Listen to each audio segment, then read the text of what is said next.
meeting to order on April the 17th at 6:01 p.m. Members present are myself, Mayor Marl, Council members CO, Dillon, Gearbaugh, McClellan, Mitchell, and Mayor Pro Tem Tahar. From City staff, we have City Manager Campbell, Clerk Royal, Treasurer Bennett, Deputy Treasurer McDonough, Parks and Rec Director Scruggs, Police Chief Rennick will be returning momentarily, and DPW Director Fordyce. The rest of you who are in the audience, if you'd be so kind to sign in the back to my left, we would appreciate it. At this time, the chair would entertain a motion to approve the agenda as submitted unless there are changes. As submitted, Mayor Pro Tem. Thank you, ma'am. Is there a second? Seconded by Councilwoman Dillon. Hearing no discussion, all those in favor of approving the agenda as submitted signify by saying aye. Aye. Opposed, say nay. Ayes have it, and the motion carries unanimously. Here's how this is going to go down tonight, folks. I'm going to turn it over in just a moment to our city manager, who's going to make a brief comment about the budget and then also make reference to an organizational chart which was distributed earlier this evening, that you have in front of you. Subsequent to his remarks, if Treasurer Bennett or Deputy Treasurer McDonough would care to share any remarks, we would welcome that. And then we're going to turn it over to the big three, those departments that consume the most significant portion of our general operating budget. We'll begin with Parks and Rec Director Scruggs, then move to Chief Rennick, and end with DPW Director Fordyce. At the end of each one of their presentations, we'll go around the table and entertain any questions or concerns that you may have. And when they are done presenting, we will revisit a topic from our previous meeting relating to funding for Saline Main Street. Now, similar to the last work meeting that we have, I doubt that we will have time, nor do I think it will be appropriate to develop consensus on any aspects of the budget. But I suspect at our first meeting in May, consensus will begin to develop. So similar to our last meeting, this is just another opportunity for you to ask questions and raise concerns, in particular about the larger sections of our general operating budget. So unless there's questions from me, I'll turn it over to City Manager Campbell. Also, please remember, although we don't have many people in the audience currently, to speak into the microphone and make sure that the green base is illuminated before you speak. Mr. Campbell. Thank you, Mr. Mayor. Briefly, so you have before you this organizational chart, and this was a result of the strategic planning session and discussion, and so hopefully you will all find this as hopefully a beneficial tool to use, also being disseminated amongst staff, so they, even if it's, you get a call, one of the frontline folks get a call and maybe not sure which department, and this could hopefully be used as a tool. So in any case, hopefully, please, if you have any questions later on, be happy to, if you want to email or give me a call or discuss this would be great, but otherwise, hopefully it's a great tool for you all to use. I'm excited. I think Elle did a fine job putting this all together, working with all the departments to do that. So reference the budget aspect. You've seen DPW and the police budget. That's in the general fund that we went through 2 weeks ago. So now this is, of course, an opportunity to get a little more in depth for those two. And then this will be the first time when the pack went out last week was the first time seeing the rec center operational budget. We have since the packets went out. Joanne has an updated budget to hand out. Essentially made some changes to the capital improvement portion of it.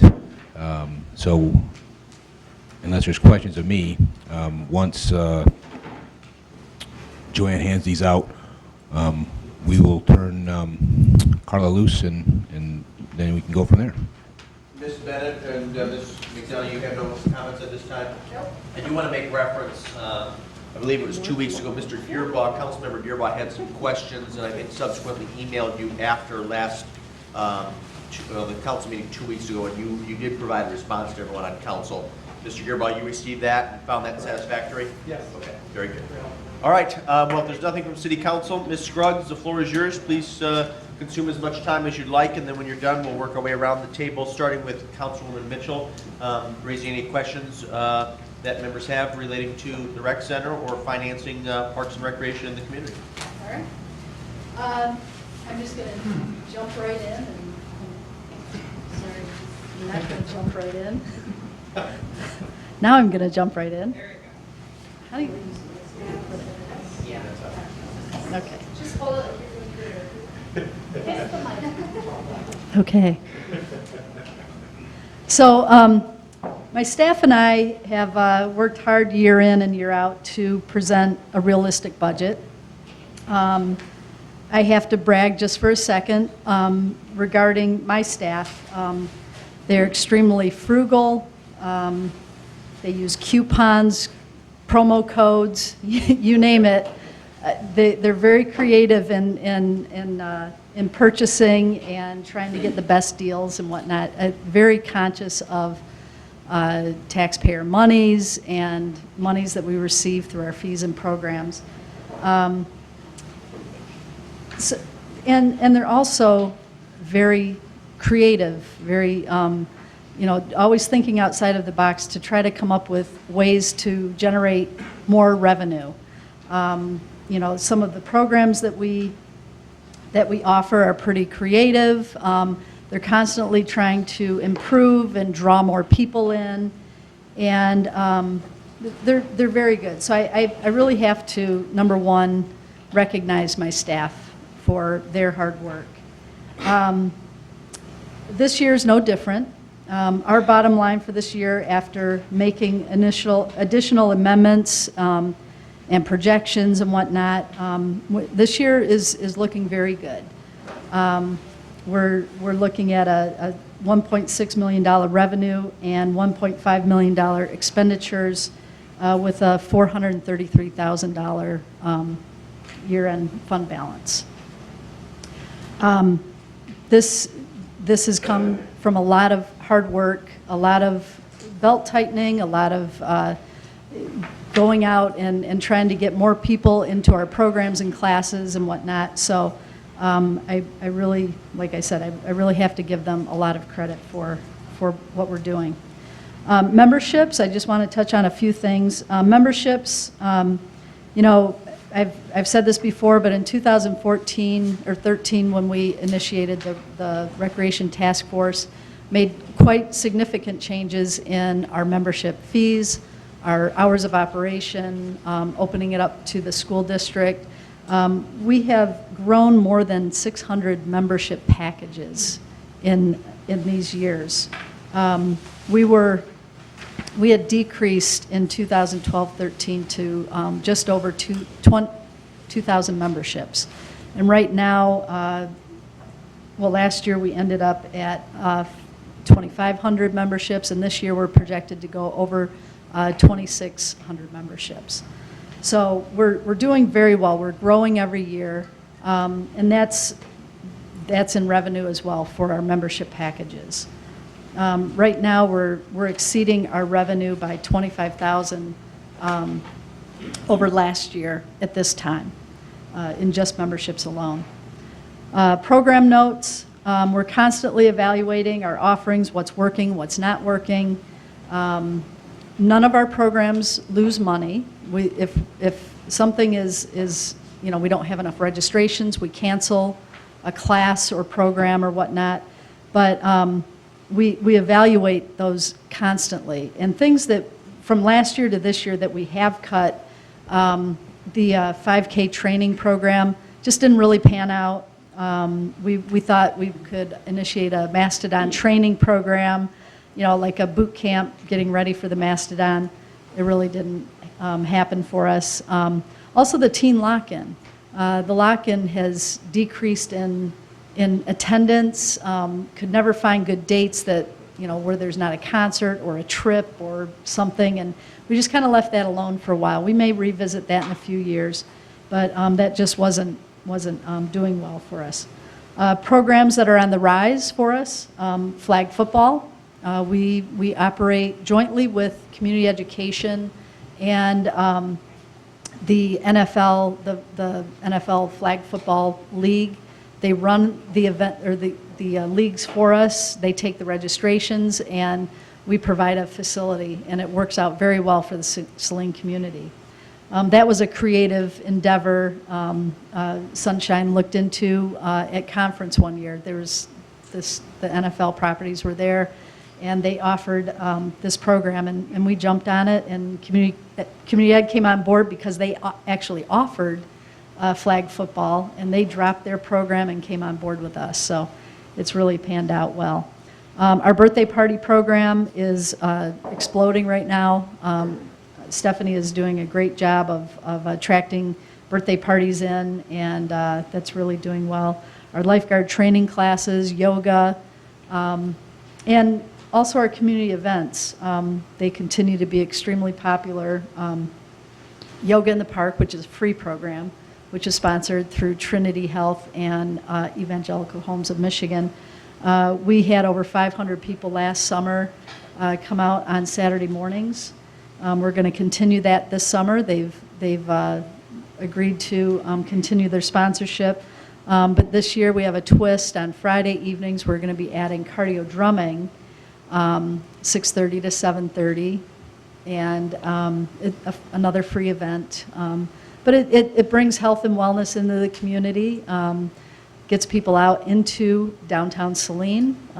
What I say is, Thursday nights we have the movies or the music series.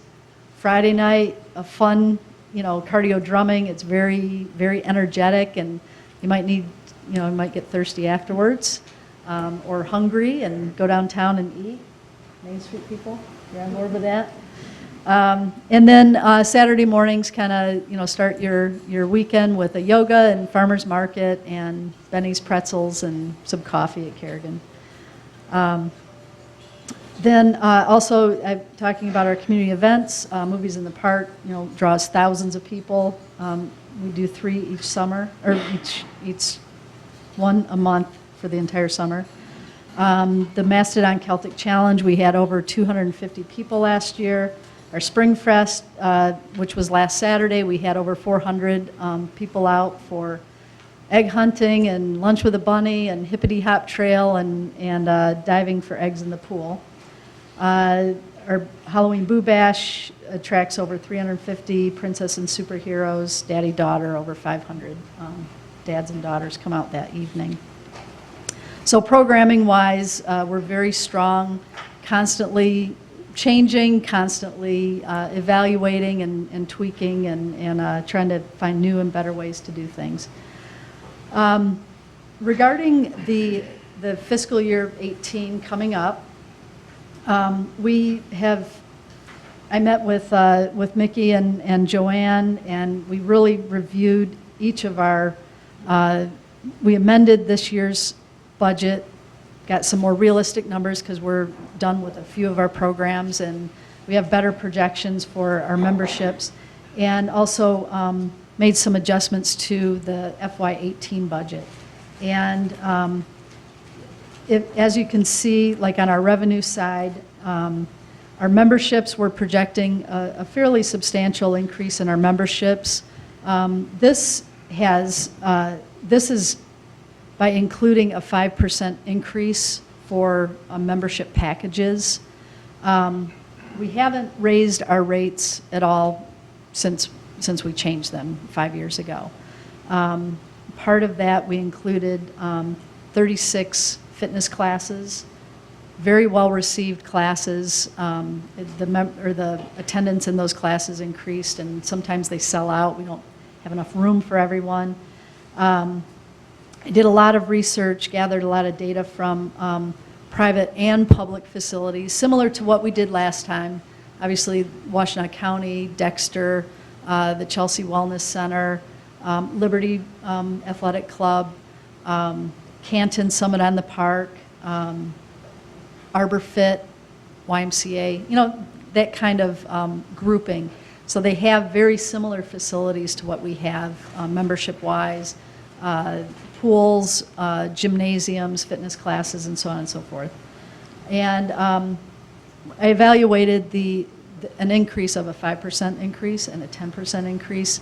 I think 10% is too much. It kind of puts us at a higher end of the average of all of memberships. 5% still keeps us in that ballpark of we're not too high, we're not at the low end, we're just kind of in that sweet spot.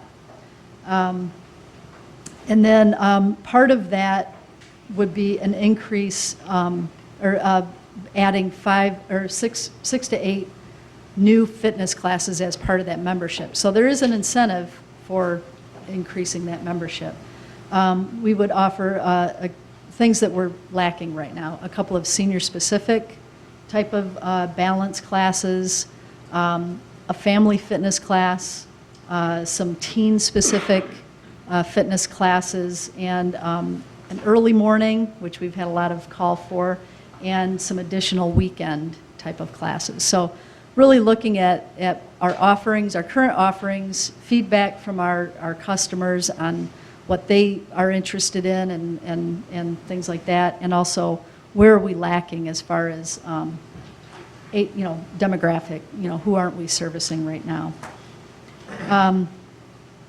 The expenditures continue to be very frugal, realistic. We try to get as many grants or donations or sponsorships to help offset those expenditures so that we can free up money for other things like capital improvements. And I think the most significant difference in this year's budget to next year is our capital improvements. With our roof requiring to be redone, it's a very large sum of money. We've evaluated the CIP, and I think everyone has that graph that Joanne put together, this one. We evaluated this fiscal year, what don't we need to do, what can be pushed off, what can't be done. So for example, where is it? I roll her out here. We've left in the FY17 budget the ADA door openers, which a part of that is going to be funded through a CARES grant. So we do need to do that this year. Joanne and I had a discussion just a few minutes ago, but I believe that pool area exit doors, that should be pushed to a further date, further fiscal year. The sink and counter replacement will be done this year. We've already completed the VAV controller replacements. And then next year, included in our CIP, we have the equipment replacement program for our cardio equipment. And just before the meeting tonight, I heard back, we had inquired whether we were able to, if we held on to that equipment for one more year, what would that mean? Well, what it means is, and I discussed this with our facility maintenance, Brian Spra, who maintains that equipment. And the equipment is in good shape. However, the treadmills, 8 of them would require new decks and belts. They are very well used. We're approaching 50,000 miles on each of those treadmills. And if we would have to invest about $5,000 to keep those for another additional year. It could be pushed out for a year, but we would also lose 10% of our buyback value. So right now, we're every 3 years, we purchase the equipment, and then they guarantee to buy it back for 25%. And then we apply that towards the purchase of the next equipment. So we would be reduced to 15% of a buyback value for that equipment at that point. So realistically, that would be a $9,000 expenditure that we would have to push forward for another year. So I'm not sure if that's quite something that we want to evaluate or not. The part of the CIP, we have the roof replacement at $1.2 million, the resurfacing the pool deck, the floor itself at $52,000, and then the block cleaning and sealing, that would have to be pushed out. That can't be done until after the roof is completed. So that would be a different fiscal year. And that's where we're at right now. Does anyone have any questions? I have just quite a few questions for you. Sure. Appreciate your presentation. Let's start with Councilwoman Mitchell. If you make sure she has the microphone, Councilman CO, and then whatever questions concerns you have for Director Scruggs, please ask them, and then we'll move on to Mr. CO and then Mr. Beerball, and I'll end following this tomorrow. Thank you. I don't have any questions right now. Thanks. Mr. CO? Is there perception that a raise in the actual membership fees is not going to reduce the number of folks that?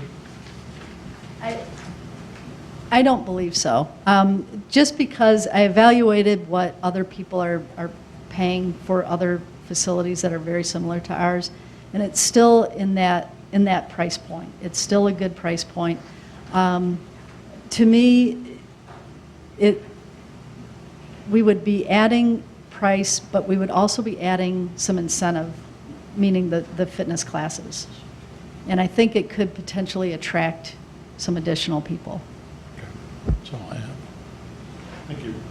Thank you. Yeah, just a couple questions about operating revenues and so forth. So when you look at just total operating revenue increase for next year, I came up with about a $100,000 increase. Is that about what you're thinking in total? Approximately. Yeah. It's difficult because you have to back out all the Exactly. one-time revenues and things that are coming in.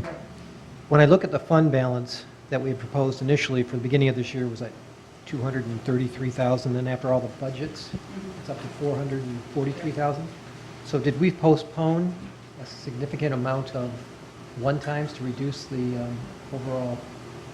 Not a significant amount. We've had some staffing issues, part-time staffing, trying to get front desk workers, building supervisors, and lifeguards.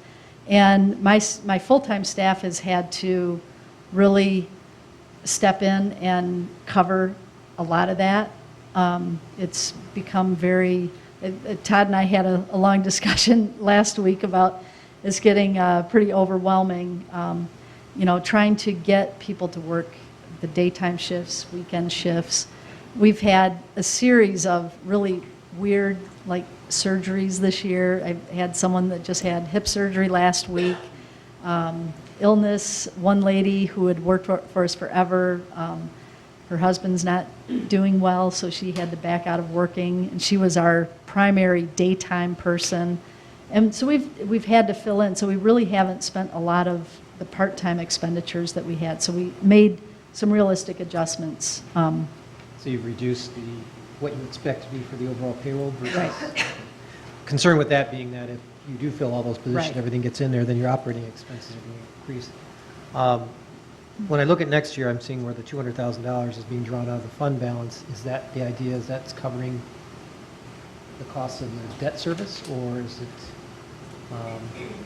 Where are you looking? My concern is when I look at your projected fund balance for next year, at the end of the year, or even when you're projecting it for the budget of $200,000, even though you're starting at $400,000 this year, we're drawn against balances, which means that operating expenses are exceeding what we're getting in as revenue.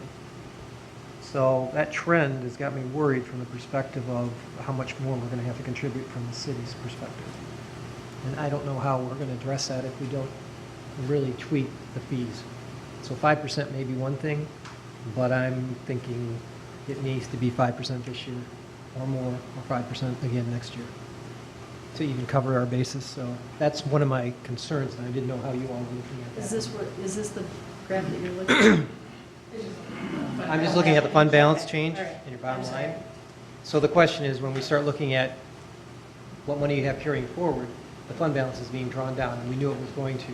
Right. But as we project that out, and I look at what operating expenses are and the fact that revenue is only going to increase a certain percentage, if we could anticipate going up 10% of revenue, there would be $200,000 coming in versus $100,000, and we could start tweaking that thing.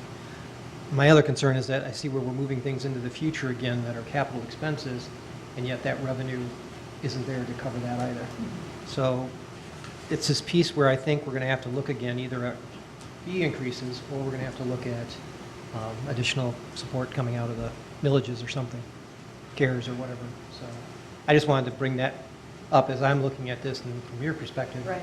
what are you looking at in terms of real fee increases over the next 4 to 5 years, and can we do that? So more of a statement than more of my questions, but from the perspective I'm looking at it, and I wanted to make sure that I understood it right, that we are eating into fund balance to balance the books. Anything else, Mr. Gearbo? Nope, thank you. Thank you, sir. Ms. Dillon? Yeah, I'm going to touch on membership because your numbers are just hugely different. Are we looking at going from 730 to 790? No. 750 to 790 there, and then 34 to 40. What percentage of that are you attributing to the increase versus new members? I guess I'm just trying to figure out, because you are going to get some of that fall off. And so I'm just trying to figure out where you're playing the odds of increasing your numbers of new members. I don't have a specific number that I think that we're going to increase. What I've been doing is looking at our trends, how many people, what was our increase to begin with when we initiated the membership differences in 2012 and 2013. We had an 8% increase in our membership packages that we sold. And then, so I think we have some trends as far as like how many we sell every year and how we're doing. We did not drop off at all. I mean, we definitely increased when we changed our fees, and we jumped our fees by 10% initially, and we held those very steady for 5 years, and I think people appreciated that, and really, I mean, our membership is doing well. Every year we're increasing, the revenue of our memberships, we're increasing the number of packages that we're selling, and unfortunately we have a large fix that has to be fixed, and if we didn't have that, I think we wouldn't need to increase our membership fees, and we could continue to grow still. Okay. I think this will allow us to grow even more than where we are right now. I think the incentive of offering some new and interesting classes as part of that membership, doing another marketing blitz to make sure people, in our township know that this is available to them at a very reasonable cost. I think it does attract people. And what will your offset cost be for adding these new classes? 15, check. It's $2,600 per class that we would, because those are our fixed costs for our instructor fees. Okay. So I think, I didn't bring my notes here, but 15,600, if we added 6 classes, and then, what's 2,600?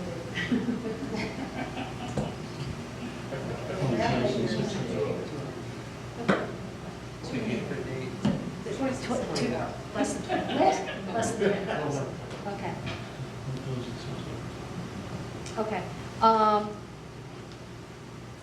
I guess, going back to sort of your staffing issues, that's another issue that I have, that if you're not replacing these people and those jobs are sort of falling by the wayside, at some point they're going to have to come back up to get you back to even. Are you concerned about whether or not you're going to have to increase salaries to get those people in?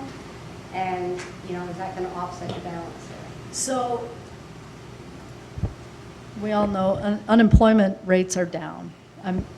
From 3 or 4 years ago when we had an overabundance of people applying for jobs, this summer we have not seen that same flow come in. The college students are not applying for these positions. A lot of high school kids are not. We have built into our budget what we are proposing is actually not minimum wage. We've increased what we have in this budget for part-time wages. knowing that we probably will have to go above minimum wage. And minimum wage is increasing again January 1st. So we had to make sure that we included that in this first half of next fiscal year. So I think we have the money in there ready if we do have to increase wages. Okay. Because I know we had issues with pool closures and things like that because we didn't have staffing for it. And it's a harder sell, I think, with an increase of, okay, we're going to give an increase, but we may provide more inconveniences. Right. And by the way, we never did close the pool. We always worked that out somehow. Yeah. Okay. Well, that's all I have for right at this point. Thank you. Ms. McClellan? Yeah, just a couple. With the increase in memberships, you're obviously going to be trying to push the boundaries, so to speak, going out in the townships and stuff. And I noticed in your marketing and promotion was a pretty substantial increase between 15 to 16, and then it dropped again down to 10,000 in 17. Do you foresee like the need to have more for marketing than what you have there? I don't think so. I think that is enough money that we can do a nice marketing blitz. In the past, we've used some professional agencies to really help with that. And I was just telling Todd the other day, I think we can do this, and we know what we have to do. I mean, I've worked with several companies to know how they're marketing this, and we can use our printer, and he has the capability of developing, like the flyers, and he can mail it and do everything for us. And I think internally, so that's the difference we have between enough. when you were Yes. using someone to do it Right. for you, and now you're not. I don't need to hire a marketing company and spend, $5,000 for them to tell me Tell you what this. I already know. Okay. And then the other thing, this might be related, but the printing and publishing is up from where it was before because you foresee that you're going to be doing some of that work yourself. That, yes, and also the paper costs have gone up slightly for brochure printing. We print our brochure, a long time ago, we used to do quarterly brochure, but we cut down to 3 because the spring brochure was a little thin, so we included spring and summer together. So we do spring and summer, the fall and the winter brochure. And our printer actually prints, and then postage is included with that. So he bundles them and takes them to the post office and gets them mailed out for us. And and the number has increased slightly. So we mail out to 48176. So that would include quite a bit of the school district. And then are we mailing to like the northern Ann Arbor, or the northern Saline Ann Arbor addresses? We do 48176 right now. Do we So think that in might- order to 'cause go there's up a lot of, to, it's a huge jump. From if you want to go to 48108, you have to mail out, I think it was 20,000. Right now, we're mailing out 7,800. okay. Is there a way to market And you that, though? can't, You can't section section it off? it off. I mean, We've just looked because into that. those are your Oh, direct absolutely. neighbors, and there's a lot of money Yep. right there. So. We do hand deliver brochures out to like Whole Foods, to REI, to, that whole Just, South I'm just Ann thinking Arbor those area. the district neighborhoods that are in the Saline Yes. district, but there are Ann Arbor address like Centennial Farms and, the ones off of Maple and Textile there that are just in your backyard that Yep, they don't there was a get way the to get brochure. them to get the If brochures, if that we would be could great. section it off, which that was my idea, I'm like, let's just mail to these people. And they're like, you can't, they won't allow it. The post office has zones, and it jumps it up huge. And then, just for programming purposes, do you see any effect from the new complex, I think it's OS3 or whatever, the new O3 complex- training. O3 training, Um, any competition there that you should be concerned about with budgeting for programming and stuff? Well, O3 training has been around for a long time. They were in Ann Arbor, operating out of United Bethlehem Church. Community Ed has used O3 training for a very long time for their after-school programming. They would hire them and their instructors would come to the school. What I see, the impact that they have on us is they are actually catering to the teen market. A lot of the middle schoolers are, going over there for afternoon training, which I think we can offset that by offering a fitness class for teens during that after-school hour. So there's a few people, I keep my eye on what's going on over there. Actually, we did call them the other day because we're looking for a TRX instructor, which, by the way, is not easy to find, and we've been really contacting everyone. And I called the guy, and I'm like, hey, do you have any instructors or know any people that you could recommend? And so we have a friendly relationship. That's it for me. Thank you. Mayor Pro Tem Tahar. I have no questions. All my questions have been answered already. Thanks. Okay. Well, before we transition to Chief Rennick, Director Scruggs, let me make a few comments, and they're mostly rhetorical. One, having thought about this a lot and having looked at the data, I think a 5% increase is appropriate for this next fiscal year. And I actually see some merit to the suggestion that was made by Councilmember Gearbaugh to maybe consider an additional increase in the subsequent fiscal year.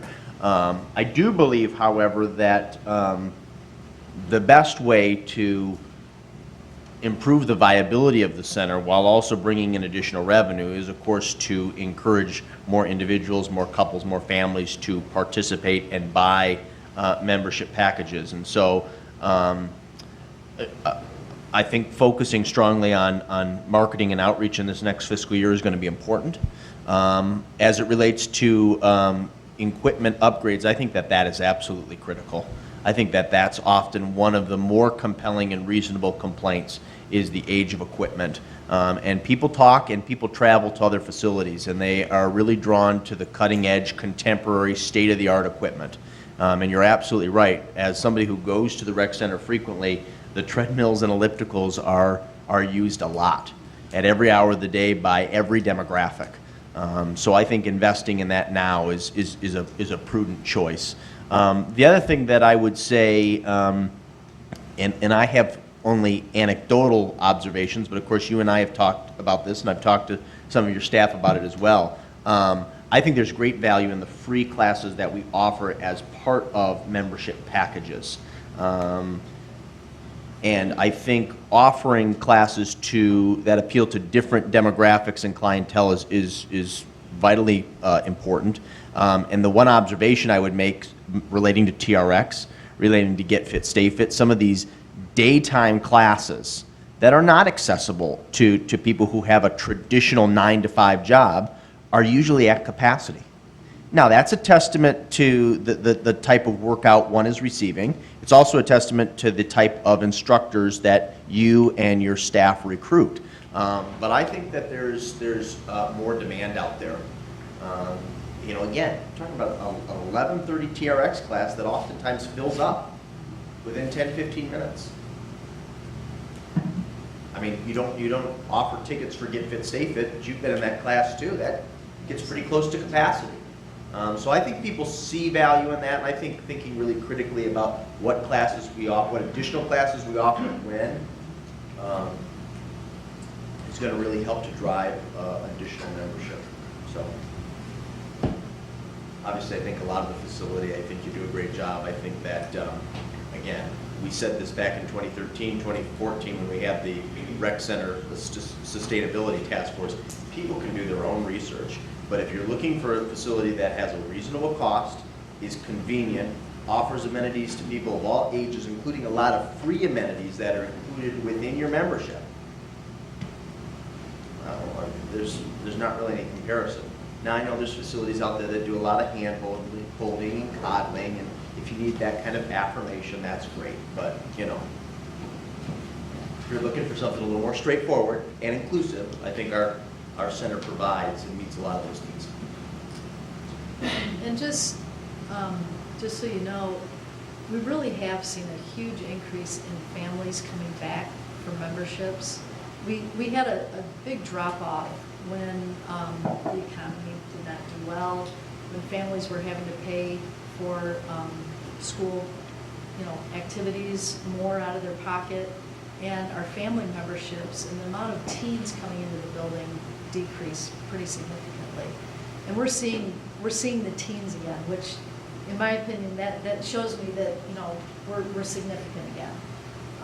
They're coming in just to shoot hoops and to hang out and, play volleyball, and, it's vital to the community. And we're seeing a lot more of that. Well, indeed, I think that's the point sometimes we miss in all of these conversations. The community leaders, including the Reddy's Foundation, who chose to invest in this facility initially, did so because they saw a tangible benefit to promoting healthy lifestyles in the Saline community. Not just for individuals and families, but also for their employees. That makes good business sense. And so, you don't discount the benefit that we as a community receive from the rec center by encouraging people to live healthier lifestyles. So, any quick questions, Mr. Gearbaugh? Yeah, just real quick. The only thing, what I would like to see, and this is from maybe Joanne or so, a 3 to 5 year projection as to where we're going because of this big influx of this new expense. But also, I think we need to understand where there may be shortfalls that we could use to support what you just said about support from other foundations or other activities. So something that shows full staffing, 3 to 5 years, the impact of the fee increases that we have, and at least that, so we have something to model from. I'm just a little bit more concerned that we're going to have to contribute more money in 2 years because of unforeseen costs, and then actually a realistic picture of the capital expenses, so that we know this is what we have scheduled, not necessarily keep deferring it out. So that maybe kind of get that idea, just a little more, maybe a truer picture than we have in terms of what we think will happen in the next 3 to 5. And then the only other thing, when's the last time we did a survey among the users to get their,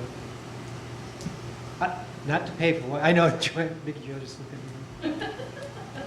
But do we have anything where we've gotten the opinions back, or do you maintain a list?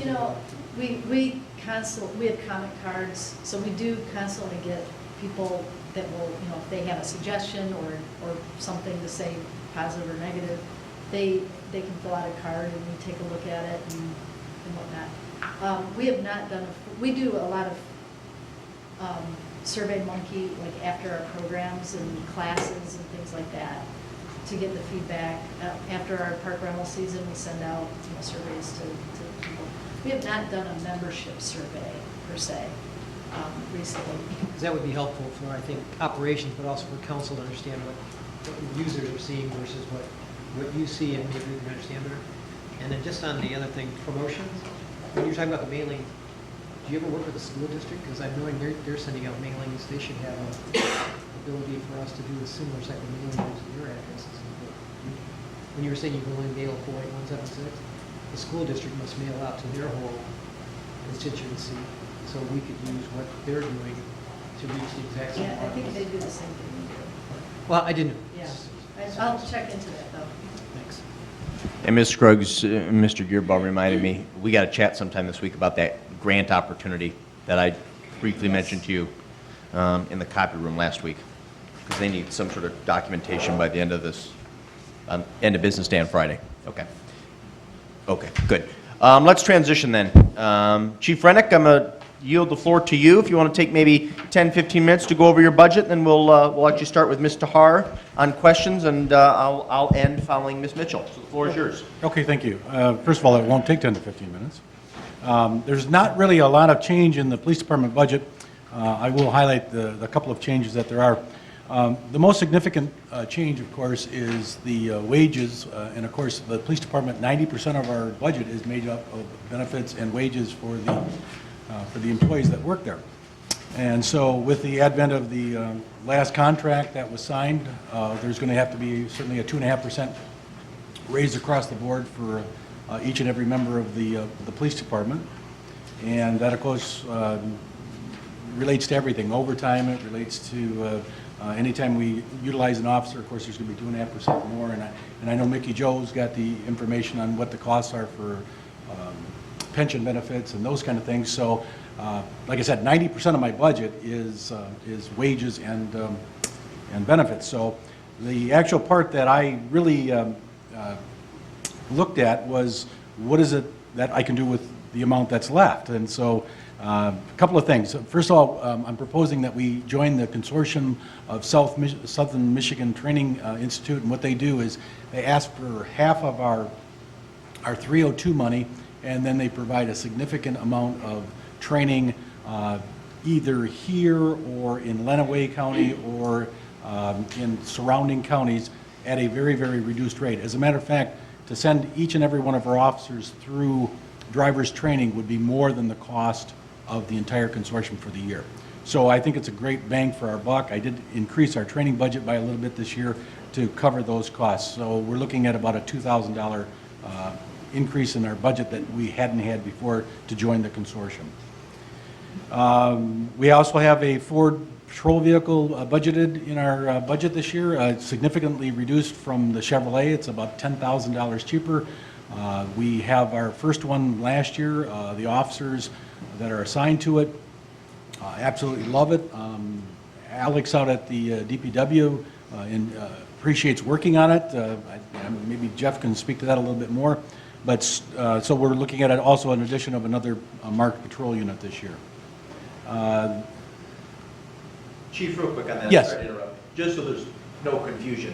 The issue there, just so that everyone on council is cognizant of this and the audience, the price of the Tahoe jumped significantly without any additional modifications or improvements made to that vehicle. That's right.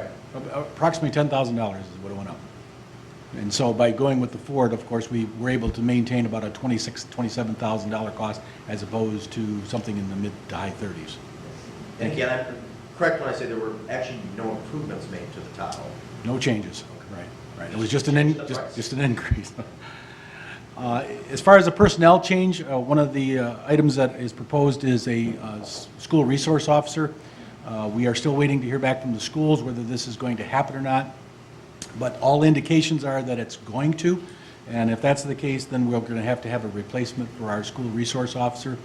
The schools have tentatively agreed that they will pay 75% of the cost, and if you look at it, they get the officer for 75% of the time, so that seemed fair to us. And then we would actually have an extra body during the summer for special assignments.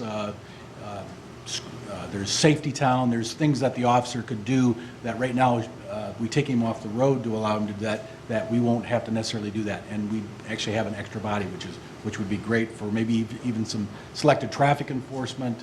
There's all kinds of things that we would be able to do with this SRO during the summertime. The dispatch center is complete. If you haven't had a chance to go in our dispatch center, I encourage you to do that. It is top-notch, and everyone that is working in there absolutely loves it. It's just very modern, and so that's an amount that won't be in this year's budget, which was to the amount of about $88,000 that won't have to come out of the budget because it's over and done with it. It was a one-time cost. The only other item that we have in the budget is for an electronic speed sign, and I know several people here have seen it. Right now it's currently on Ann Arbor Street. We are going to move it around. It's a demo unit, but I'm requesting that we at least purchase one of those for the community, and there will be some data forthcoming. As a matter of fact, I just got back from vacation today. I ran the numbers, and I will hopefully be able to present that to you in the very near future. It's amazing the amount of information that you can get from that sign. And it does have the effect of slowing people down as well. Outside of that, there's not really a lot of change in the police department. We are fully staffed, and then, as I said, if we are able to get that SRO, we will have to look at hiring a person to replace whoever goes into the schools. Thank you. Very good. Mr. McClellan, do you want to make sure that Mayor Pro Tem Tahar has the microphone, and then you may begin, Linda. Okay, thank you. So I just, one question about the way the budget is presented. There's a section in the budget that's in the one that we had from last week, on page 13, police youth programs, and everything is zero because that was DARE. And we understand that we have something new, but I'm just wondering, it just looks bad to have all zeros and have a section of the budget that looks like we're not funding youth programs, even though we all know that's true, but to someone just, anyone who might just randomly read our budget might not understand what's going on. So I don't know if that's a Mickey Joe or Joanne question, or.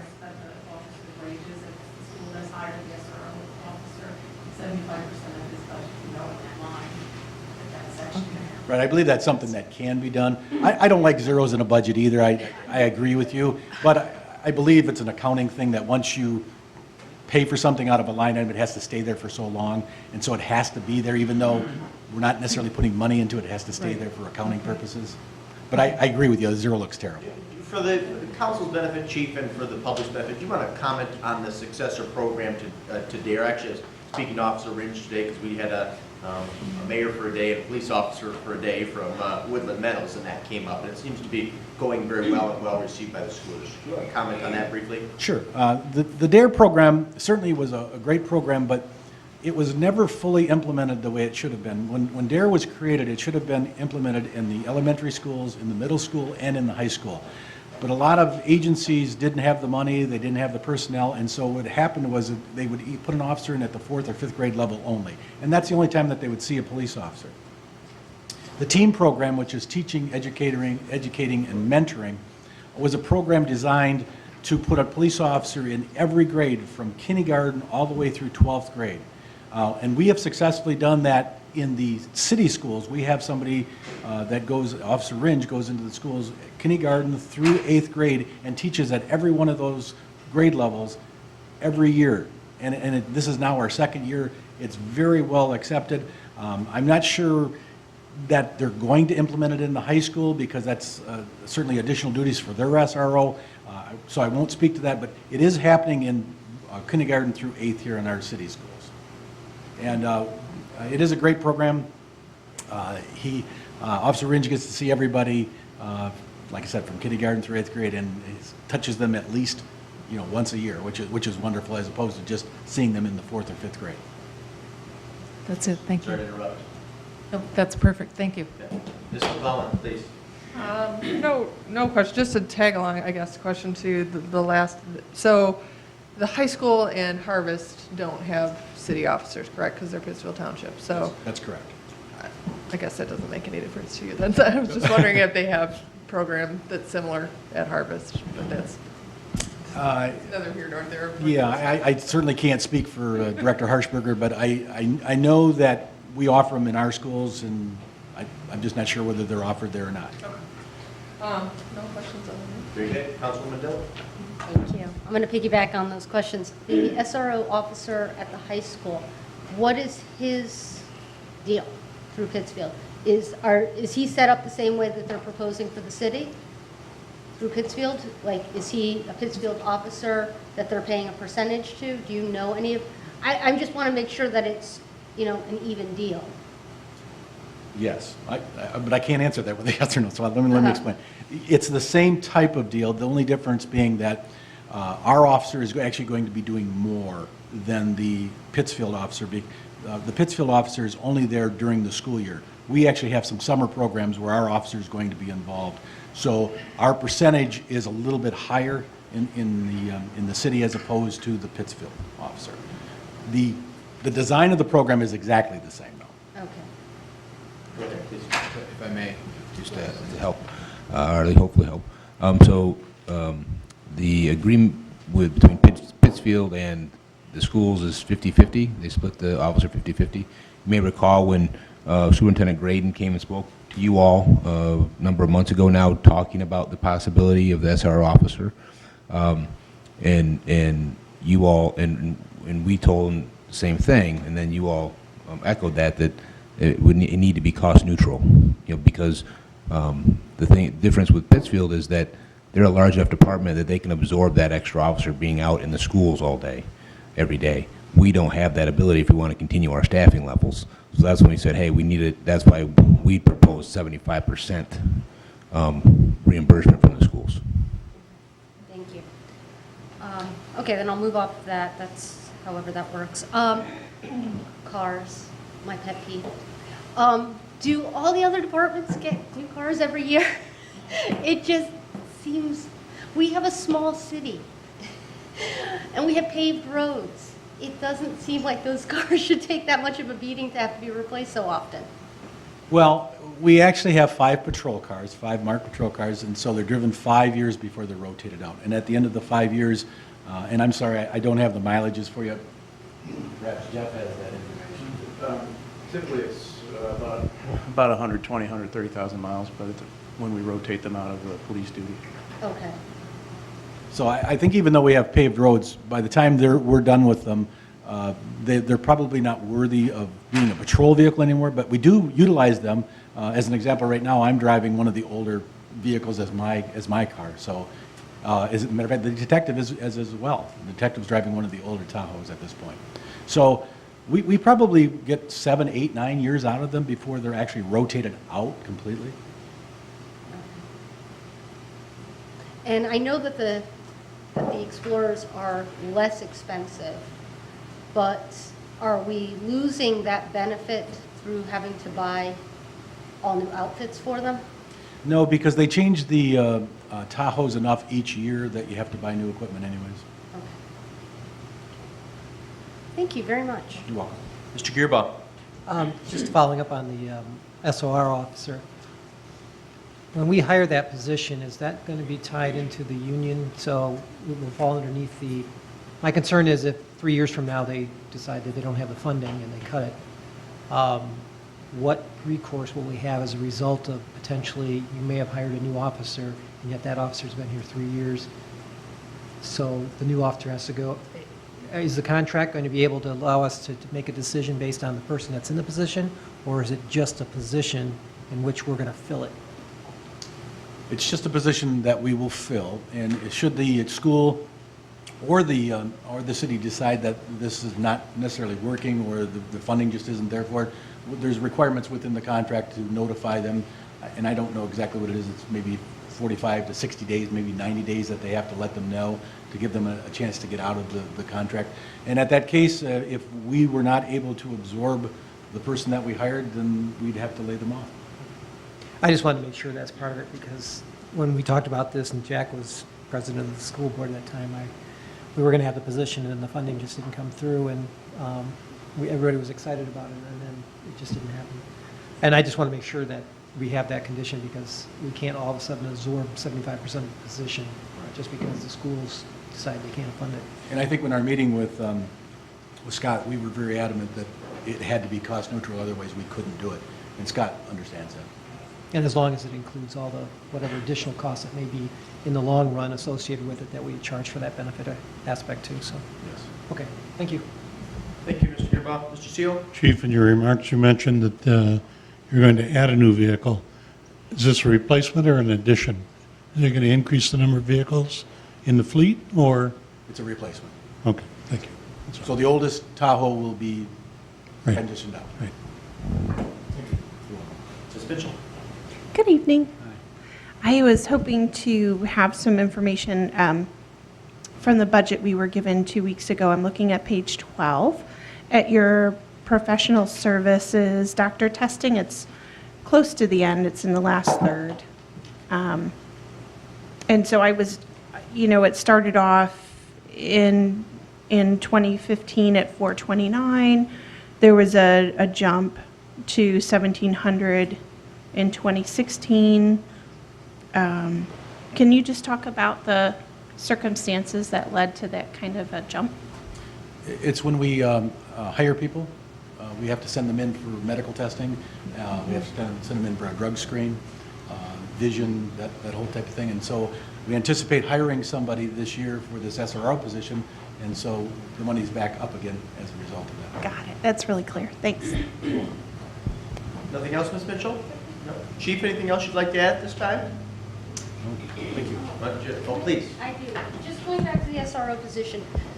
So it's tied to the department. So if a current employee were to apply to that, that just continues their tenure? Or is that a separate, it's not a separate position, correct? It's still within the department? It's an administrative appointment by the police chief, so it just continues. So if it happened to be a senior officer, his seniority or her seniority would continue as a city employee. Okay. Thank you. If I may, Chief, I believe we were talking like a 3-year assignment. Is that what we were talking about? Yes. So it'd be a 3-year assignment. So once that 3 years would be up, then it would open up to another officer to serve as, again, an assignment. Right, and the reason, and just to piggyback off that a little bit, the reason for that is we never want to have somebody stuck in a position, somebody who does that position for life. That's not necessarily good for them, it's not necessarily good for the school. And so after a 3-year stint in any position, my theory is to rotate them out and let somebody else do it. Fresh ideas, et cetera. Thank you. All right, Chief, why don't you hang tight in the event that there are other questions or issues that pop up that you can address. But if you want to pass the microphone over to Director Fordyce, Jeff, if you want to take 10, 15 minutes to go over your budget, and then like we've done for Chief Rennick and Director Judge, we'll work our way around the table and address any questions, concerns that people have. And this time I'll go back to beginning with Councilwoman Mitchell and ending with Mayor Pro Tem Tahar and then myself. So Jeff, the floor is yours. Thank you. Similar to the police department, not any drastic changes in DPW proposal. So I just want to hit a couple of budget highlights, review equipment, and then talk about staffing levels a little bit. So a couple of the highlights in the budget, things that are a little bit different this year than past. I added $60,000 of professional services in the streets funds. 40 in local and 20 in major.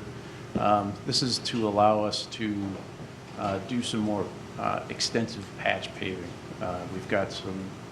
We've expanded our in-house capabilities with some equipment and patching, but you get to a certain size where it's beyond handwork and you really need a paver to do it well. So we've got some streets that have portions that are kind of falling apart. And they're not scheduled anytime soon for reconstruction, so want to have money on hand to do some kind of, I don't want to call it an emergency basis, but an urgent basis paving program. So just so we're clear, Mr. Fordyce, how does that differ from our approach that we've used in the past with the patching equipment? I believe we purchased back in 2015, in which we've done parking lots downtown, sections of Russell Street, I believe the entrance to Northview subdivision. Right. What we found with our in-house capabilities is once we get past about 8 feet wide, the surface isn't quite as even as we'd like it to be. So when we run into a situation where we need to patch beyond that 8-foot mark, those would be situations where we want to bring in a paver. Road salt. We are looking at our lowest road salt purchase in probably at least 15 years. And I expect prices will be pretty good next year. The last council meeting, you guys authorized the purchase with a not-to-exceed amount of, I think, $32,000. I think the actual number is going to be around $12,000. And that'll keep us well-stocked and prepared for the harshest of winters. This budget round includes another streetlight LED conversion project. It's roughly, I think it nets out to $40,000 after rebates. And that may be the last one for a while. The economics of LED conversion, they differ depending on what kind of light you have to begin with. After this round, we will be done with all of our mercury vapor lights and all of our high pressure sodiums over 100 watts. Those kind of lights have pretty decent payback. This project has an estimated 4.9 year payback. When you start converting 100 watt high pressure sodium lights, the payback period starts stretching out into 8, 10, 12 years. So unless the economics change, this might be it. This is a smallish dollar item, but something that I wanted to put out for future discussion. This budget includes $4,000 for a new ice rink liner. They're tough, but they're not ice skate proof. So every year every year we get holes, slices in them, we patch, we've doubled up, so this will be the third or fourth ice rink liner, and you know, I'm not sure how many hours the ice rink was open this past year, but it wasn't a lot. I know, I think it was 3 years ago, it was open for about a grand total of 2 hours. And there's a lot of, in addition to the, you know, $4,000 every other year, so there's a lot of time and labor that go into the ice rink, so just a future consideration item. Equipment's usually our big dollar item. One of the items I think was discussed at the last budget meeting, a replacement for our large bucket truck.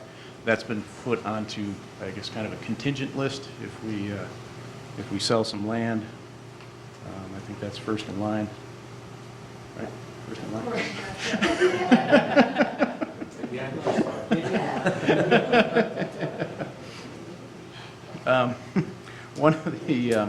One of the issues with that bucket truck is it is 31 years old, and it needs to be certified every year.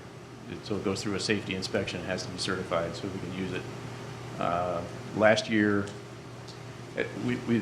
our certifier has been kind of giving us warning flags, saying you might want to think about getting a new truck. You might want to think about getting a new truck. And it went at the last certification. You know, it still passed, but it was we were really strongly urged to get a new truck. Now we do have a smaller bucket truck now. We purchased one. One of the reasons for that was to, with the increased number of banner locations that we have, we needed something a little smaller that we could squeeze into downtown without messing up traffic too much.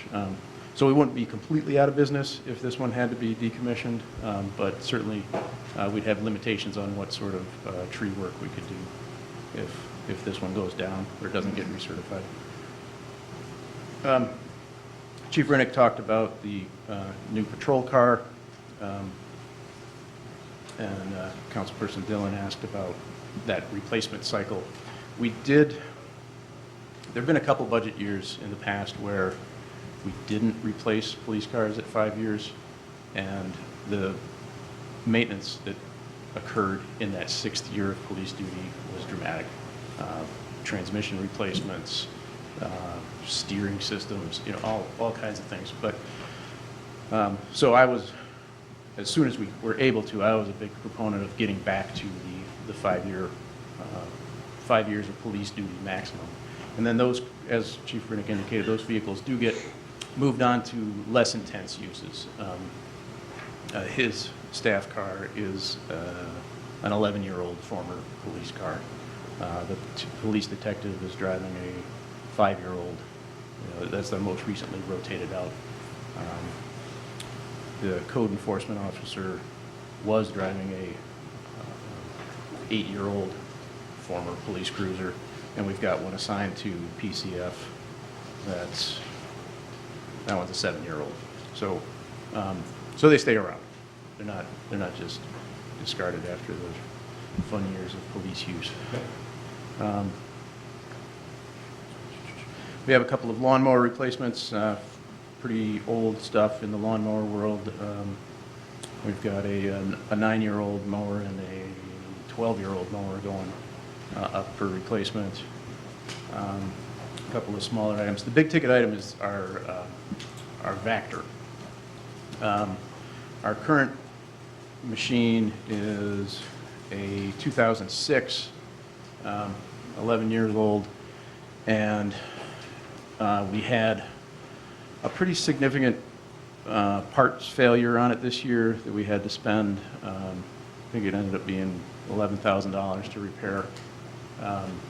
And it's a condition that's only going to get worse. So we do need to replace that machine one way or another. Our traditional way we acquire equipment is to buy it and use it for a very long time. However, this piece of equipment is $425,000, and it is it's a critical piece of equipment. It's critical in our emergency response for water main breaks. It's critical in our preventive maintenance for sanitary sewer cleaning. It plays into our stormwater program, cleaning out catch basins. It has multiple uses, and it's really the only kind of machine that does these things. So with 425 grand being a big chunk to swallow, we started looking at some other ways to do this, and some sort of lease or lease-to-own program will bring our annualized cost down in the, depending on how we structure it, in the $60,000 to $75,000 a year range. Excuse me. And it really ends up netting out to be about the same if you look at a 5-year replacement cycle. So we've had ours much longer than that. We've had to do this most recent repair on the main vacuum tank. We've had to replace the water tanks. We had to replace the venturi. It's a tough job that this thing does, and it's a messy environment that it's in, so things wear out. I'm not going to say there's an industry standard, but talking with some other communities and dealers, and a 5-year replacement cycle seems to be kind of the sweet spot in terms of having a machine that's very reliable and ready to go all the time. So that's the cycle we were looking at with these lease programs. Most of them would give us that option. At the end of 5 years, we could say, you know what, we think this thing's got a lot left in it, we could buy it out. And again, it ends up netting out to almost the exact same amount of money over the time period. But that is definitely our preference at this point, is to go on that 5-year replacement cycle with that piece of equipment. So those are my highlight items, the equipment, and then I wanted to talk about staffing levels. Touched on this at the strategic planning meeting we held a few months ago, but I just wanted to come back to it. We've, over the past, basically since fiscal 8, went through quite a downsizing period, primarily, well, exclusively through attrition. We had, in FY08, we had a crew size of 15 at the DPW, plus an office manager and a director. Then we had 3 retirements that were not replaced. We had 1 employee transfer to another department that was not replaced. And then we had a resignation that was not replaced. And so by FY15, we were down to a crew size of 10, which is a pretty huge drop. We stayed at that 10 level through 13 and 14, and then in 15 added 2 members. I think that's when. Yeah. When were you at 10? For 13 and 14. Yeah. And then we had, again, at the very end of 16, we had 2 more retirements, and we replaced those positions. So, so currently, FY15 on, we've been at a crew level of 12. And so it kind of depends on where you draw your boundaries, what you consider full employment. But if you go back to the FY08, 15, we're still down 3 people, which is 6,000 hours of labor a year. And I just quickly totaled up the accumulated labor deficit using FY08 as the benchmark. And we're 50,000 hours of labor deficit, which is 1 person working full-time for 25 years. So, and not that there's anything we could do about it, but there's we don't have funding for that right now, but we've and we've made efforts with different pieces of equipment and our internal workings, and just putting the nose to the grindstone and keeping at it. But just wanted to make you guys aware of what that staffing situation is. Thank you, Mr. Fordyce. I'm going to start with Councilwoman Mitchell. I'd ask that my colleagues be brief because we have 15 minutes left, and I do want to allow Jill Durnan and Riley from Main Street to follow up on their PowerPoint presentation from 2 weeks ago and then to address any questions and concerns that you may have. So I'll start with Councilwoman Mitchell. I don't have any questions. Thank you, ma'am. Mr. Seo? We heard you speak about several things that I assume were not in the budget, that being additional personnel. Is Right. the Vector truck in there or not? It is. Yeah, the lease amount, I think the higher range of the lease amount is in the budget right now. But I mean, everything that you've addressed, except for those things that you'd want us to consider for the future, are already in the budget. Correct. Thank you. Mr. Gearbox? Yeah, real quick. So the bucket truck is in the budget? The bucket truck is on the contingent list, so it's not in the budget. It's on our list of things to do should we sell some land. That was my clarification, I was wondering that. And real quick, on the maintenance on the warranties on our police cars, are they different than what a normal car is? Do they consider that something where we wear them out? It is a different warranty. I'm not sure what the specific differences are, but it's also a different vehicle. I mean, it's. Well, no, but they also now, the new vehicles are supposedly able to go $100,000, $200,000, Yeah. 200,000 miles. But I didn't know whether or not the warranties or something were different, so that as a result of that, they figured that already in, that the cars are worked harder than the regular car. The only other one, cemetery, I think there was a backhoe being half purchased out of that. Didn't we do that last year or a couple of years ago? We bought a mini excavator a few years ago as basically a replacement for our older backhoe and to make it easier to get around within the cemetery. We've used it on many other projects. I think the backhoe replacement is next year, FY19. Okay. Okay, I was thinking that, and I thought part of it was going to be all right. And then the only other thing, I had expressed to council before, potentially looking at some cost savings in replacing maybe the furnace out at the Brenchler Farm because it was put in 1958. Okay. And the benefit of that perhaps paying for itself in the long run. Because I think we did that in the depot. And I know we really don't have a budget set up for the farm and the museum. We usually squeeze in some couple $1,000s or whatever year. Yeah. And more things are coming up. And so, Right. and you may have some already identified on your list because I know the depot has some issues with just the decking. Yeah, How do you want the to approach that? the farm and depot maintenance are included in the HDC budget. So there's maintenance lines in there for both of those facilities. I did add funding in the depot line to work on the deck in the next budget year, and we used that maintenance line to replace the furnace at the depot this current fiscal year. I did not add in a furnace for Renshaw Farm, but we could certainly take a look at that. I was looking from the Seems perspective like- of, I don't even know what our utilities, 'cause even when I look at the utilities, there are significance, and that's where I think we need to save some money on it. But potentially, the payback over a 5-year period might, or 10-year, might Yeah. pay for that thing, especially when it's as big and massive as what that is. Do we have a price, any in ballpark of what a new furnace would cost at Renshaw Farm? Trying to recall what the depot one was. I mean, that's a smaller facility, and it was a fairly easy installation, but I think we paid around $3,000 for the depot I'd say one. probably around $10,000. I just put 2 furnaces in, so I know. I mean, it Kind depends of what it on, would be. yeah. If you get it- With air conditioning, if you do that type of thing. Anything else, Mr. Gearbox? No, the only other thing, Jeff, do you have a breakout of the labor as in types of projects, like where you've been directing your labor for, and has it increased over the last 5 or 6 years? Yeah, we track where we spend our time.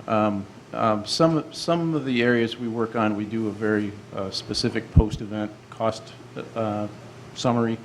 So for all the community events, there'll be a specific spreadsheet of all the labor and equipment and materials we use for that community event. Beyond that, when we,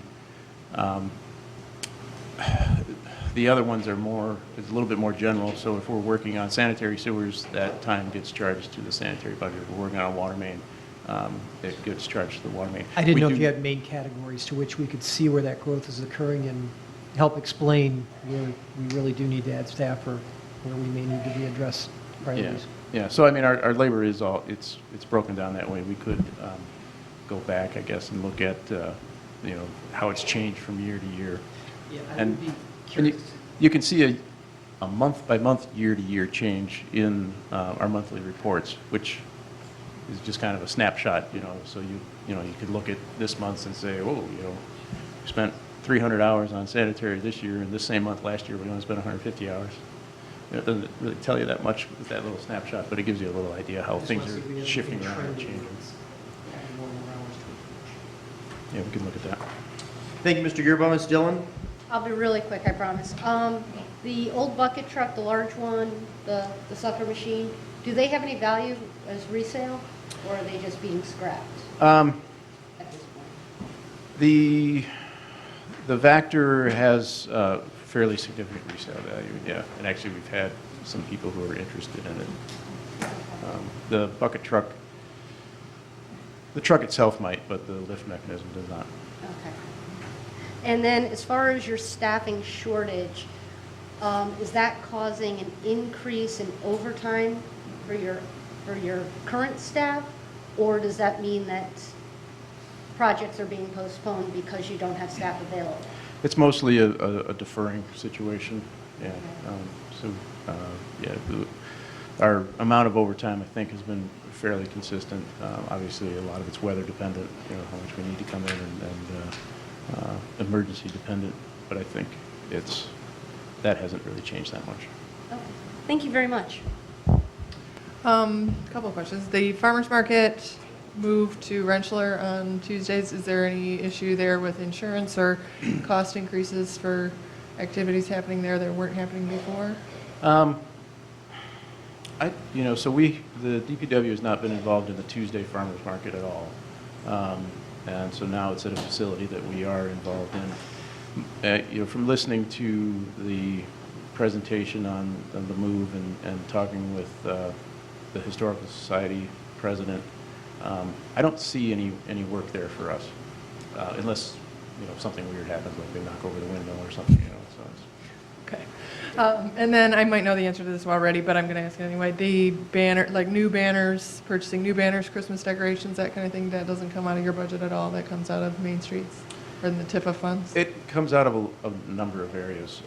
Various organizations purchase banners, like Celtic Festival, Summerfest, music series. They all buy their own banners and we put them up. The seasonal decoration budget, that's not my budget. It's a TIFA budget, right? Yeah. Okay. All right. Thank you. Thank you, Councilwoman. Mr. Hart? Yes, thank you. Just back to the bucket truck. Two questions. You may have said this and I didn't catch it. The cost to replace the bucket truck? In that one, we're looking at a lightly used variety, and it would be about $110,000. Okay. And my second question, so are there any safety issues with the current bucket truck for staff? Currently, it's passed its certification, so it's a certified bucket truck. Which means, so the inspection certified, it has to do with safety? Yes. Okay, thank you. That's it. Only a couple things real quick, Jeff. I think if we're able to invest in some additional technology to improve our ability to do patching of streets, I think that's excellent. I said when you first made the proposal to invest in the patching equipment that offers great potential and possibility to prolong the useful life of our streets. And often as I drive around town, I think that this would be certain areas would be prime candidates for patching, including a number of sections on Bennett Street. If you want to jot that down. But I'm hoping that can be made a priority this construction season, and I appreciate your remarks about staffing levels. I think that's something that we will need to continue to be cognizant of. I made this comment on numerous occasions in the past, that if you genuinely, truly believe in preventative maintenance and investing critically in our infrastructure, then you have to provide funds for the city of Saline to pay for men and women to be on the front lines. As you know, I'm having 2 upcoming coffee hours, and the main topic of conversation is going to be on infrastructure. So I hope that you'll share that statistic, that fact with our citizens, because I think it's actually quite compelling. So Thank you very much. Jill and Riley, do you want to come up here to this, the podium to my left? I don't know if there's anything that you wanted to add from, oh, excuse me, you can sit down there. If they're willing to vacate.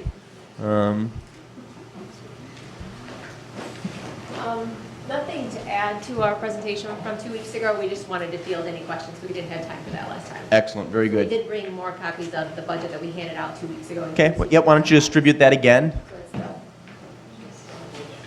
what the budget year would look like each year. And nothing has changed from the document Nope. that you passed out I 2 think weeks it ago? might be portrait versus landscape. That's what I Okay. was just gonna say. Just presentation, not facts. Right. Okay, excellent. Ms. Tahar, would you like to begin with questions for either Jill or Riley or any of the other representatives from Main Street we have here this evening? Yes, thanks. So in looking at, so we had two documents. We had the Saline Main Street Budget 2017 document, and then this, well, this one.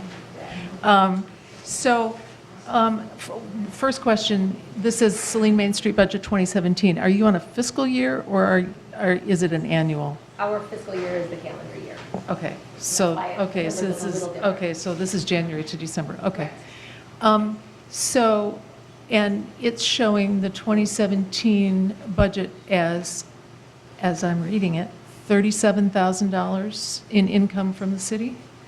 It's There's- because of, there's what's left over from FY '17, and then the portion of the FY '18 that's shown here. It doesn't show exactly 40,000 because of our difference in fiscal years. Okay, so this is not actual money that you've already received, this is money? No, that's, Okay. we really haven't finalized our fiscal year budget because we don't have like Okay. buying funding from this. Okay, okay. So, and then, under the team breakdown, it's showing $52,000 for the promotions team? Right, those are the costs for Oktoberfest, the costs for Summer Music Series. We do have a breakdown by work plan that I can forward to City Council if you would like to see that. That kind of shows how each team annual budget breaks down. I think that'd be helpful. If you want to get that, Todd will disseminate it to council. Okay, so it's Oktoberfest and, Yep, it's the cost for Oktoberfest and then Other- there's other revenue events. from Oktoberfest higher up in the budget. right. Yeah, So that's the Yes. street cost Okay, for all of our events. I think that's it We for good? now. Ms. McClellan? No questions. Folks, please be mindful of the time. Thank you, ma'am. Ms. Dillon? No questions. Mr. Gearbox? Just real quick, when you do reporting to Main Street and then the organization actually at the state and the federal level, how do you report to them all the in-kind support that we give outside of what we actually use as cash? You know, we give you a certain dollar amount that has come out of EDC, but then do you report all of the in-kind or the fee waivers and all that activity, which totals up to even a significant amount too? And I didn't know how that is played into keeping our status.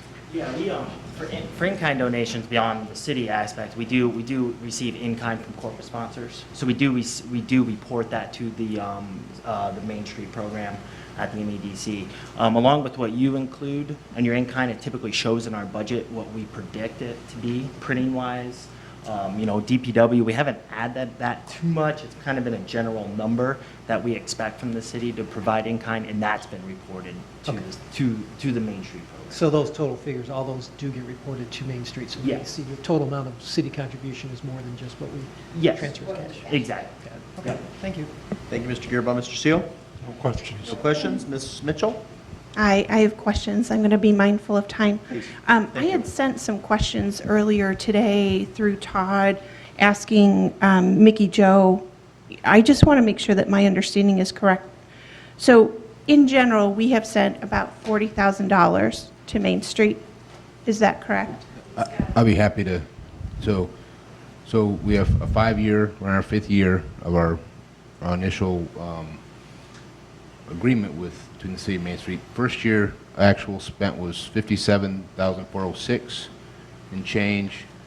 Second fiscal year, which was 14, $54,258. The next year, $42,400. And then the next one, which was last year, $31,400. That was per agreement, but then there was another, I think, about 3,200 that was related to the Michigan Ave project, so a total of 34,682. And then for this current fiscal year, 20,400 is what was, again, per the 5-year contract. And just a quick, if I could, to maybe help shed some light too. The EDC, Economic Development Corporation, used to have its own revenue source, if you will, and that revenue source has since gone away. I believe fiscal year 13 may have been the last year we were able to receive that. It was about $135,000 a year. So in preparation, we took the $270,000 the last 2 years, and I mean there's other things that come out of the EDC budget, but those, so we to about 210,000, 209,000, which is what's come out of this for as far as the direct costs. So it's about, you are correct, it's about 41.8 per year if you divide those 5 years, those amounts over 5 years. Again, starting at the 57, going all the way down to 20,400. And so what is the thinking behind passing the 20,000 this year rather than something that's more comparable to what they've gotten in years past? Well, so remember that the last 2 years they've had less than 40,000. Right. And so the big challenge is, as I mentioned this to the EDC board last week when they met, the difficulty here is that those EDC funds are gone. So now it's all general fund. Right. And so now there's more competition for the dollars in the general fund. And of course the general fund provides numerous services, you know, for the community. And that's the budget we've been talking about, right? The last 2 sessions. Having said that, at the 20,000, we've also proposed, again, trying to utilize the buckets of funding, right, creatively to still get the same result or similar result. And that's why we propose to put 5,000 from TIFA dollars for the hanging baskets. And then also, which would be a separate project, would be, we talked about Christmas decorations. Those would be TIFA dollars. That's a project we're partnering with the design team to help the city determine for some Christmas decorations. Right. So again, those are other ways we can utilize and trying to be able to spread around as much as we can of the general fund and still maintain a balanced budget. So the $35,000 is for a special project. It's a one-time, and it's dedicated to further enhancing the downtown. Is that right? 30,000, and then 30,000. 5,000 I would say would be an ongoing annual cost for the hanging baskets. I see. Okay, so what is the 30,000? That's not a one-time. Well, it could be a one-time. Again, $30,000 isn't going to buy a whole lot of Christmas decorations, but it'll buy some. So whether it's a multi-year, but it would be a short-term. Whether it's Okay. Is it $30,000 a year for a couple of years, possibly? But the $5,000 I would see as an ongoing thing, again, to help since we're limited on the general fund dollars, using that as some more dollars to help them offset some of their costs in other areas. I guess my concern is that we've invested a tremendous amount of money in our downtown, and this type of funding does not look sustainable. And, you know, my understanding is that Main Street has to have a certain level of funding from us in order to continue at the state level and be recognized. And so I just have a lot of concern. We are having some really exciting things happen to our downtown. We have these new businesses, and I think it should be a priority to fund Main Street at least at what we have been doing.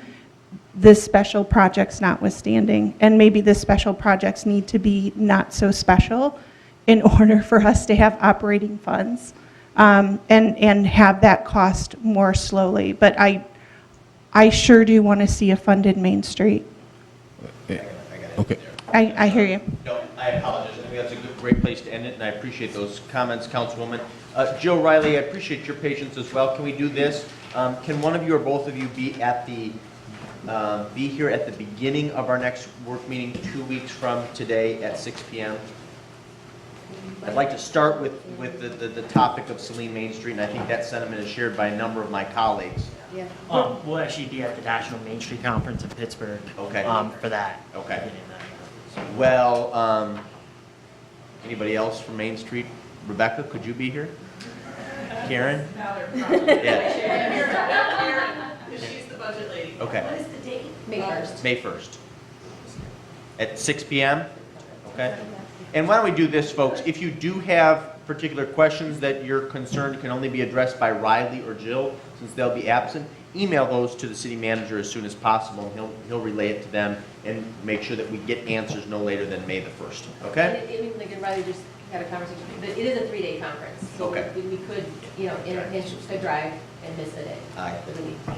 I think there's great value in attending conferences and gaining as much insight as possible. So I don't want to deprive you of information or ideas that might be beneficial to Saline Main Street or downtown specifically. So we come to public comment. We are running late, so I encourage people to be brief. Under the Open Meetings Act, any citizen may come forward at this time, make comment or question to City Council. This public comment period will be limited to 3 minutes per person. Anyone who would like to speak is requested but not required to state his or her name and address for the record. I'll try and make it a short 3 minutes. Mary Hess. It's regarding the rec center. As far as 25 years, I paid through taxes to support the rec center. And then, of course, I'm getting near 80, so I really need it. But about 4 or 5 years ago, there was problems with budgets. And before that, if you paid taxes and you lived in the city, you got a less amount for membership than the school district, which is about 100 square miles. City of Saline's about 4 square miles, and it is a city rec center. So they decided that we would pay as taxpayers the same amount as the school district. Now, it appears, I'm hearing that it's going to go up again. Of course, the taxpayers, we got a new roof, and we got some other things that were talked about tonight.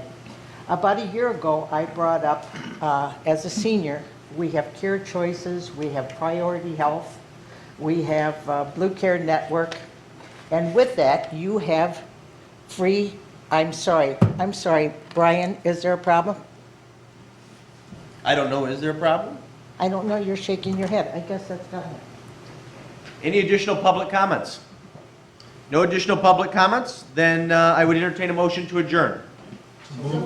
Moved to adjourn by Councilmember CO, seconded by Councilwoman Dillon. All those in favor of adjourning at, let's say, 7:39 signify by saying aye. Aye. Opposed, say nay. Ayes have it. This meeting is adjourned. We'll begin the regular